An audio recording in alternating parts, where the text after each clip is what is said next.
Assalamualaikum warahmatullahi wabarakatuh.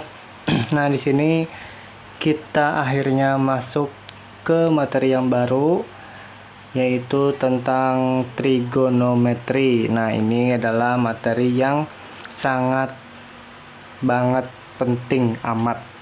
Jadi penting banget. Bapak harap kalian itu nanti catat dengan rapi catatannya dan simpan baik-baik. Karena ini nih catatan trigonometri ini akan terpakai sampai di kelas 3. Nah, sampai di kelas 12. Jadi supaya kalian tidak lupa dan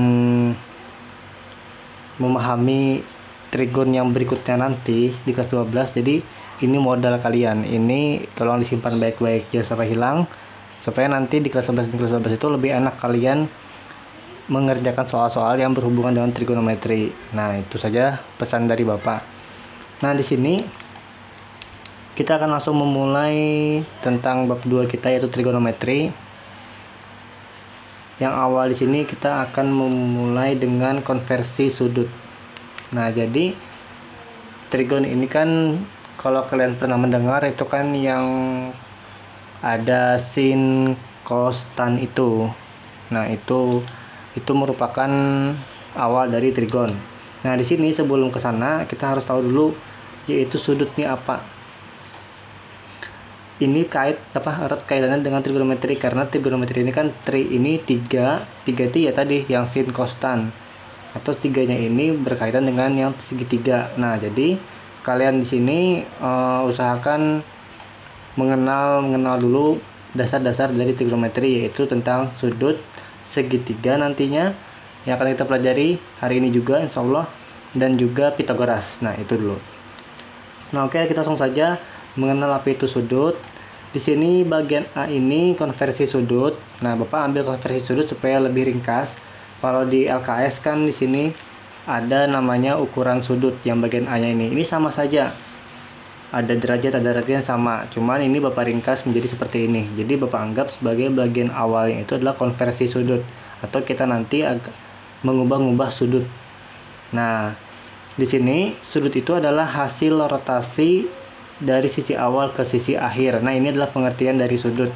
Maksudnya adalah, ini kita gambar di line ya.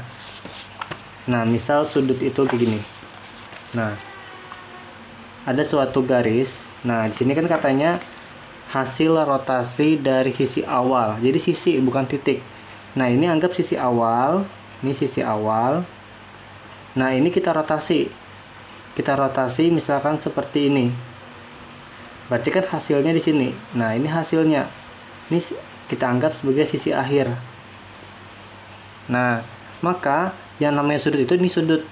Nah, inilah sudut itu, yaitu hasil dari rotasi sisi awal ke sisi akhir, itulah sudut. Nah, oke, Bapak anggap itu paham tentang sudut ya. Kita masuk ke satuan sudutnya. Secara internasional atau secara garis besar, sudut itu satuannya ada 2, yaitu ada derajat, ada radian. Dimana radian ini sebenarnya lebih sering dipakai, apalagi di Olimpiade atau di cabang-cabang yang MIPA secara dunia.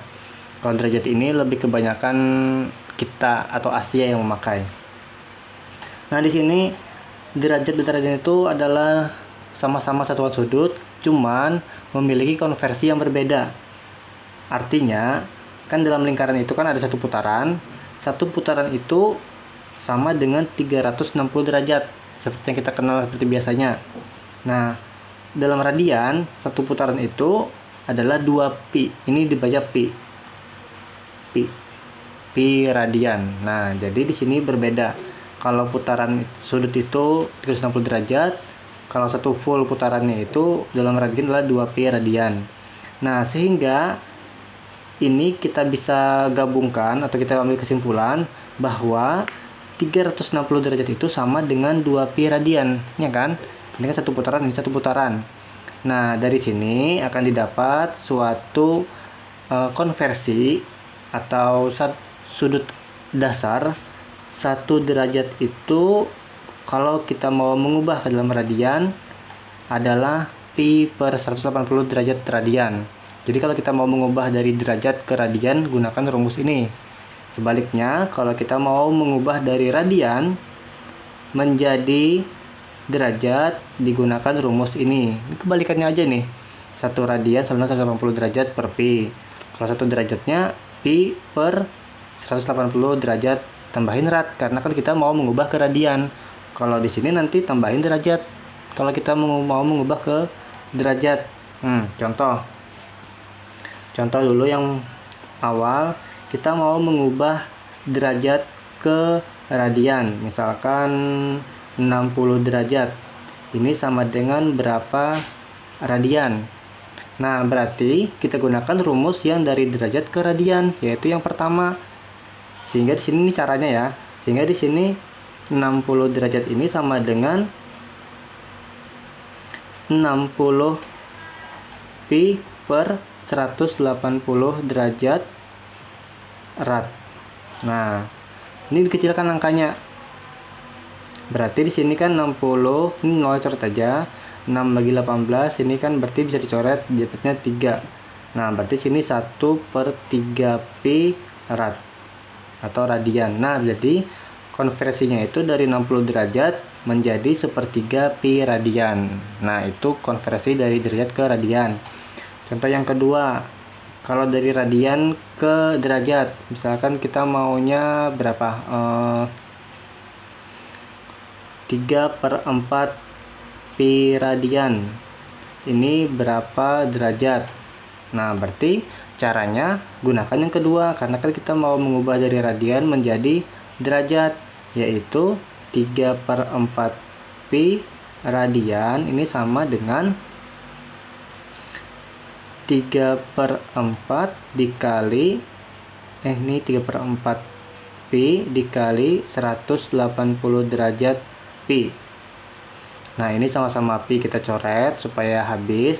Nah, ini kita hitung 4, ini bisa dibagi dengan 180, dapatnya 45 derajat. Berarti kan tersisa 3 dikali 45 derajat. Dapatnya adalah 135 derajat. Nah, ini berarti hasil dari konversi radian ke derajat. Nah, jadi seperti ini kira-kira cara mengerjakannya untuk mengubah dari derajat ke radian, dari radian ke derajat. Ke contoh yang ketiga, kembali kita dari sudut ke radian. Kita misalkan yang lebih tinggi yaitu berapa? 270 derajat. Ini berapa radian? Berarti sama kayak tadi. Nah, mungkin tadi agak bingung kalian, jadi Bapak perjelas sedikit. Berarti untuk mengerjakannya ini 270 derajat ini kita kalikan dengan yang tadi. Nih, rumus ini kita dikali aja supaya gampang, dikali pi per 180 derajat rad. Nah, ini sama aja caranya supaya nggak bingung, yaitu dikalikan aja.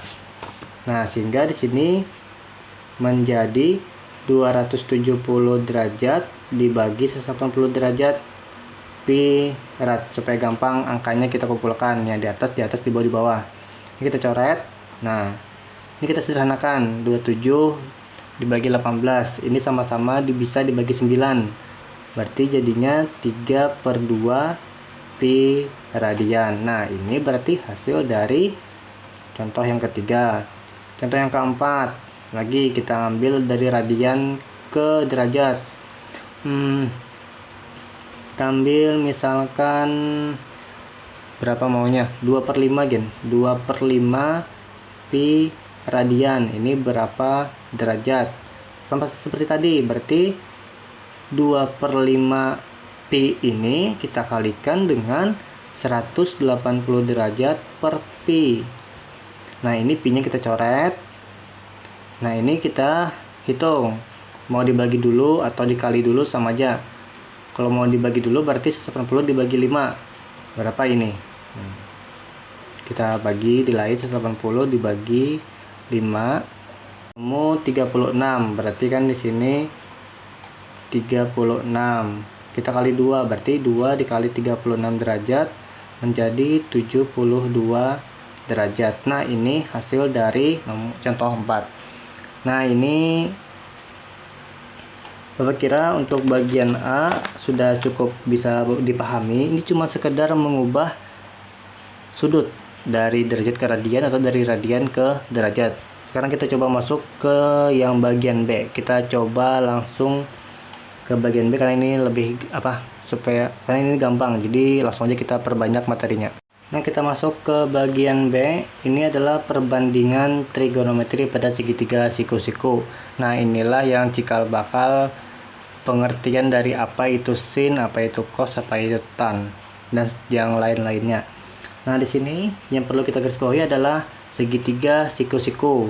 Makanya di sini ada segitiga siku-siku. Jadi, perbandingan trigon ini berlaku ketika ada segitiga siku-siku.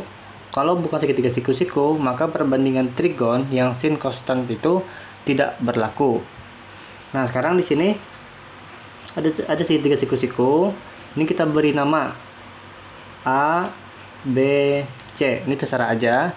Nah, terus A, B, C ini adalah titik sudutnya, yaitu titik A, titik B, ini titik sudut A, B, dan C. Karena ada 3 segitiga itu. Nah, terus sisinya ini menamainya sesuaikan dengan titiknya. Kalau di sini titik A, maka di seberang dari titik A ini, yaitu sisi ini adalah sisi A namanya, A kecil. Nah, kalau yang B ini, lihat seberangnya sisi ini. Berarti di sini adalah sisi B. Kalau titik C, maka yang di seberangnya ini C kecil juga. Nah, ini cara menamai segitiga beserta sisinya dan titiknya, yaitu titik A, B, C dengan sisinya seberangnya. Seberang dari A, seberang dari B adalah B, seberang dari C adalah C. Nah, seperti itu. Nah, dari sini, maka untuk sinus, ini sin, tapi bisa juga dianggap sebagai sinus.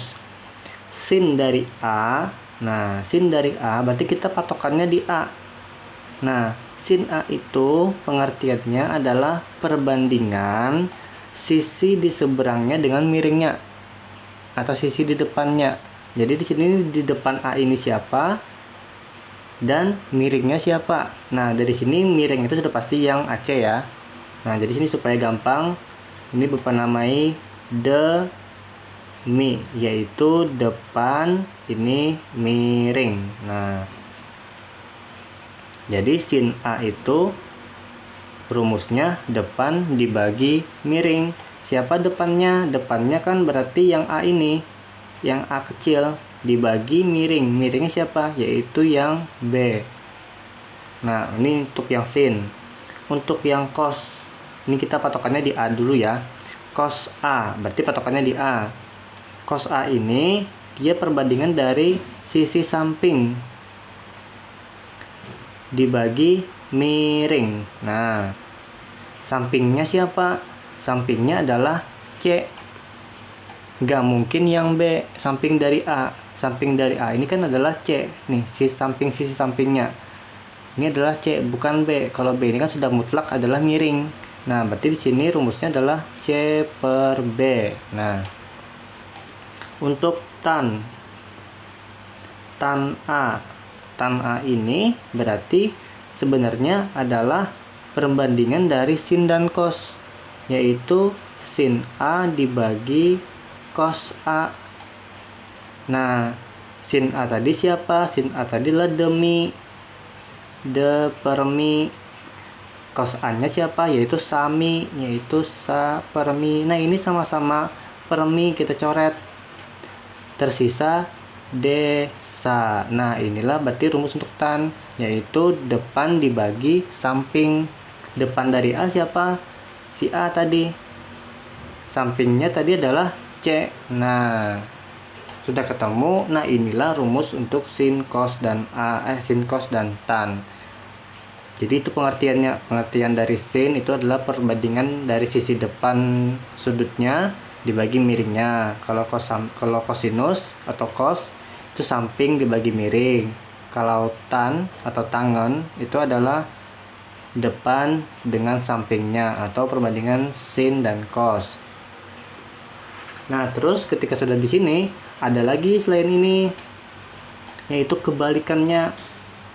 Nah, jadi ada yang namanya adalah kosek A, kosekan. Ini kosekan kepanjangannya, disingkat jadi kosek A. Ini adalah kebalikan dari yaitu sin.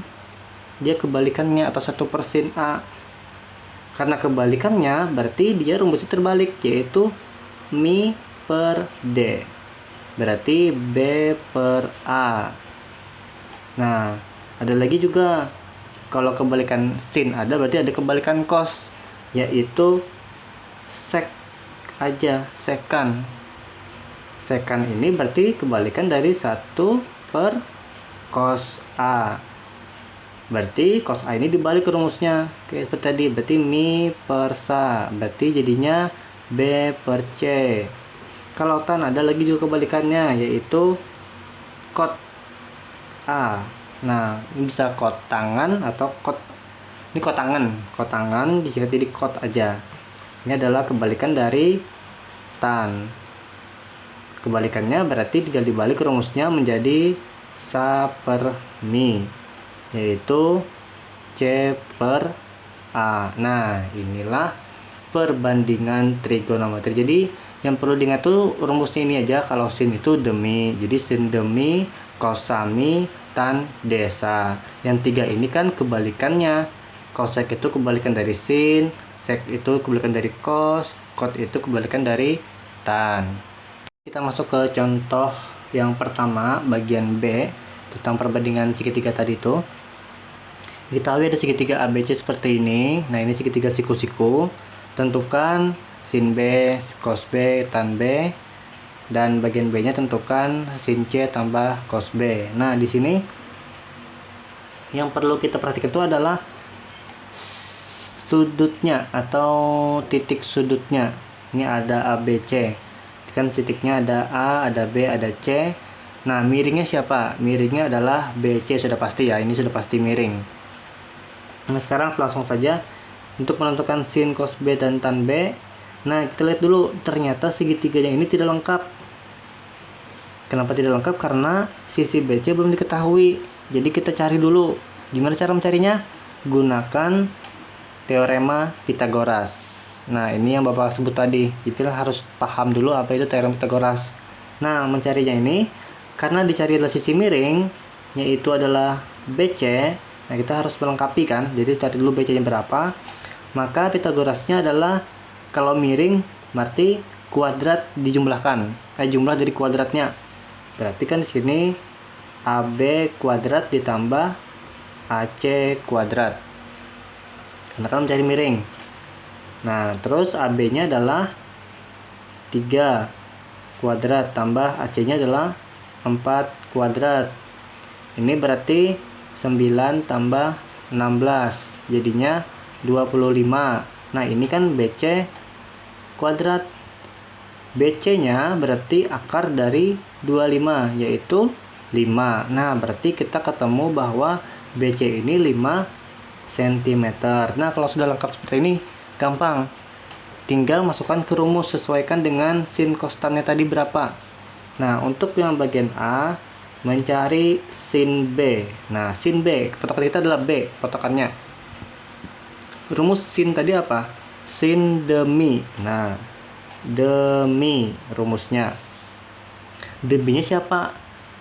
Depannya ini siapa? Lihat dari B, kan patokannya B. Nah, di depan B ini siapa? Yaitu AC.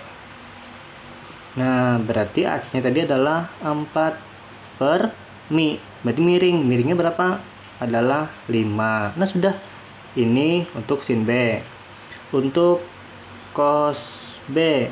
Cos B tadi rumusnya untuk cos adalah sa per mi. Kita lihat samping dari B. Samping dari B itu adalah 3.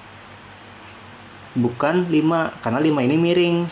Bukan 4. Karena 4 ini adalah depannya. Jadi sini samping dari B adalah 3. Per miringnya tadi adalah 5. Sudah selesai untuk yang cos B. Sekarang tan B. Rumus tan B tadi adalah D per SA. D-nya adalah di depan B lagi. Di depan B-nya adalah 4 per SA-nya samping B, berarti 3. Maaf, keliru.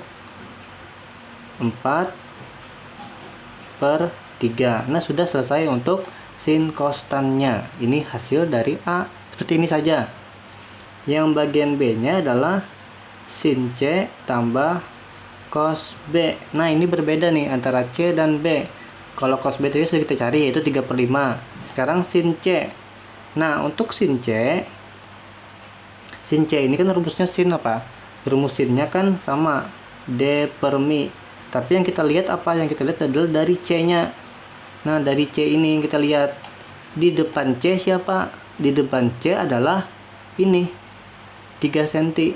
Nah, maka di sini deminya adalah depannya 3 cm. Dibagi miringnya tetap, yaitu 5. Nah, tambah. Oh, ini keliru nih. Ini depan. Oh, jangan kayak gini. Ini kan gelbek nih. Bapak nggak lupa bawa tip X nih. Nah, ini D per mi. Rumusnya kan tambah, kalau cos itu sa per mi. Kalau demi tadi sudah ketemu kan, yaitu dilihat dari bagian C-nya, yaitu 3 per miringnya 5 tambah sami. Sami tadi sudah kita temu untuk yang B-nya, yaitu 3/5. Langsung saja 3/5. Maka di sini hasilnya penjumlahannya adalah 6/5. Nah, sudah selesai. Dan jadi jika contohnya ini saja dulu. Silakan pahami dulu. Jadi intinya melihat siapa di depan siapa di samping itu, lihatin dari sudutnya ini, siapa yang dimau soal itu. Kalau B jadi kita berarti dari B, kalau C berarti dari C melihatnya. Nya selalu ada 2 antara B atau C. Kalau yang A ini nanti belakangan, belum mana, itu nanti ada materi tersendiri. Untuk sementara ini adalah yang selain dari siku-sikunya, yaitu sudut yang di kaki-kakinya ini, kaki segitiga. Jadi perhatikan siapa yang ditanyakan oleh soal. Untuk rumus sin kostan itu sama selalu. Sin itu pasti demi, kos itu pasti sami, tan itu pasti desa. Tinggal kita lihat siapa yang patokan oleh si sudutnya ini. Oke, mungkin ini dulu dari Bapak. Mungkin nanti soal latihannya agak Bapak perbanyak supaya kalian lebih paham. Sampai sini dulu dari Bapak. Yang belum paham silahkan tanyakan di grup atau di chat pribadi. Silahkan. Sampai sini dulu. Assalamualaikum warahmatullahi wabarakatuh.